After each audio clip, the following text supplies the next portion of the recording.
Hi friends, welcome back to my channel. This is Venky story. இன்றைக்கி நம்ம என்ன பார்க்க போகிறோன்னா, க்ளே ஃபேஸோட அஃபிஷியல் டீசரை நம்ம இன்றைக்கி பார்க்க போகிறோம். ஸோ ஜேம்ஸ் கேமரான் சினிமாக்கான விட்டுட்டு இப்போ தனியாக ரிலீஸ் பண்ணுறாரு. சினிமாக்கான ரிலீஸ் பண்ணியிருந்தேன்னா இன்னும் கொஞ்சம் நல்லா ஓப்பனிங் கிடச்சிருக்கும். பட் இப்பயும் பரவாயில்ல, க்ளே ஃபேஸ்க்காக நம்ம வெயிட் பண்ணலாம். இது ஒரு பாடி ஹாரர் மூவியாக இதை எடுத்துகிட்டு வரான்னு சொல்லியிருந்தாங்க.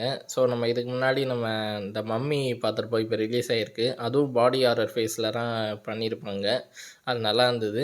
பட் ஆனால் அதுக்கு மம்மின்னு பேர் வச்சுருக்கிறது பதில் வேறு எதாவது வச்சுருக்கலாம். ஸோ நார்மலாக இந்த கேரக்டரை பொறுத்த வரைக்கும் ஷேப் ஷிஃப்ட் பண்ணிகிட்டே இருப்பான். ஸோ இருக்கிறதுலே டிசிலே வீக்கஸ்ட் ஹீரோன்னு சொல்லுவாங்க எல்லாருமே. ஒரு வீக்கஸ்ட் ஆர் சேடஸ்ட் ஹீரோன்னே சொல்லுவான். ஜோக்கர் நம்ம எவ்வளோ டாக்ஸிக்கான கேரக்டர் பார்த்துருப்போமோ, ஜோக்கரை விட இவனோட கேரக்டர் ரொம்பவே ட்ராஜிக்காக இல்லை சேடஸ்ட்டாகவே இருக்குன்னே சொல்லலாம். ஏன்னா இவன் ஒரு ஹீரோவாக இருக்கணும்னு நினச்சிருப்பான். பட் ஆனால் இவனோட ஸ்டோரி அந்த அளவுக்கு ஹாப்பியாக முடிஞ்சிருக்காது, ரொம்ப சேடாக முடிஞ்சிருக்கும். ஒரு சந்தர்ப்ப சூழ்நிலைனால இவனோட face full and full damage ஆகிடும். ஸோ அதுக்கப்புறம் ஒரு ஆப்ரேஷன் பண்ணுறதுக்காக போவான். அதுக்கப்புறம் அவனோட லைஃபே ஃபுல் அண்ட் ஃபுல் ட்ராஜிக்காக மாறிடும். ஸோ அதே மாதிரி ஸ்டோரி தான் இதில் எடுத்துகிட்டு வராங்களா இல்லையான்னு தெரியல. ஏன்னா க்ளே ஃபேஸுன்னு பொறுத்த வரைக்கும் நிறையவே மாறி இருக்குது.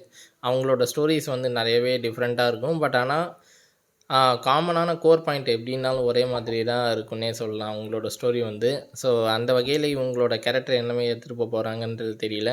ஸோ வாங்க டீசர் பார்க்கலாம்.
October 30, 23 வருது.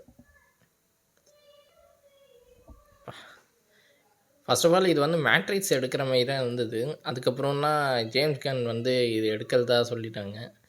ஸோ ஒருவேளை அந்த மேட்ரிக்ஸ் ரெஃபரன்ஸாக அந்த டைட்டில் கார்டில் அந்த ரெட் கலர் டிண்ட் கொண்டு வந்திருக்காங்களான்னு தெரியல. ஸோ அந்த க்ளே ஃபேஸுன்னு சொல்ல போகும்போது அந்த க்ளே ஃபேஸோட அந்த டைட்டில் கார்ட்லேயே அந்த ட்ராப் ஆகுறதுன்றது காமிச்சிருக்காங்க. ஸோ அது நல்ல டச்சாக இருந்தது. ஆனால் சொன்ன மாதிரியே பாடி ஹாரர் மாதிரியே சூப்பராக கொண்டு போயிருக்காங்கப்பா. நானும் ஜேம்ஸ் கன் கம்மியாக காட்டுவார்னு நினச்சேன். ஏன்னா அவர் சூப்பர்மேன் நம்ம பார்த்துருப்போம், நல்லா எடுத்துருப்பார். ஸோ ரொம்ப ஒரு ஃப்ரெஷ்ஷாக இருந்ததுன்னே சொல்லுவேன். ஸோ அந்த வகையில் தான் எடுப்பார். சரி, ரொம்ப ஹாரர் தன்மை காட்ட மாட்டார்னு பார்த்தேன். பட் ஆனால் சொல்லவே கூடாது, சூப்பரான அந்த ஹாரர் டச் கொண்டு வந்திருக்காங்க. அந்த பாடி ஹாரருக்கு ஏற்ற மாதிரியே அழகாக கொண்டு வந்திருக்காங்க. ஒவ்வொரு சீக்வன்ஸ்லேயும் அவங்க சூப்பராக காமிச்ச விதம் ரொம்பவே நல்லா இருந்தது. கொஞ்சம் திக்குன்னே இருந்துன்னே சொல்லுவேன். டீசர் கொஞ்சம் ஃபாஸ்ட் பேஸில் கட் பண்ண மாதிரி இருந்தது. அதுவும் இந்த டீசருக்கு ஏற்ற அந்த டோனுக்கு சூப்பராகவே செட் ஆகிருக்கு. ஹோப் இது வெறும் டீசர் தான். ட்ரெய்லர் விட்டேன்னா இதோட ஸ்டோரி என்னமே கொண்டு போவாங்கன்றது தெரியும். பட் ஆனால் அவங்க அந்த நம்ம சொன்ன மாரி தான் ஒரு ஹீரோவாக அவனோட ஃபஸ்ட்டு இன்ட்ரோவாக இருந்திருக்கும். பட் ஆனால் அவனோட ஃபேஸை ஒரு இடத்துல டேமேஜ் பண்ணிடுவாங்க.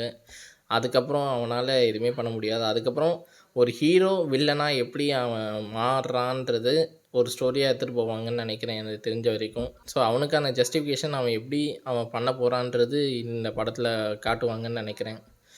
ஹோப் இந்த படம் நல்லா இருக்கும்னு நினைக்கிறேன். ஏன்னா டிசி பொறுத்த வரைக்கும் எல்லாரோட கேரக்டரும் மோஸ்ட்லி டார்க்கராக இருக்கும். இது கொஞ்சம் டார்க்கர் ஸ்டைல் இப்போ தான் ஸ்டார்ட் பண்ணுறாங்க. ஹோப் இந்த படம் நல்லா இருக்குன்னு நினைக்கிறேன். October 23 ரிலீஸ் ஆகுது, பார்ப்போம். ஸோ நீங்கள் இந்த டீசர் பார்த்துட்டு எப்படி ரியாக்ட் பண்ணீங்கன்றதை மறக்காம கமெண்ட் செக்ஷன் மென்ஷன் பண்ணுங்கள். So until then, catch you guys in the next video. Bye.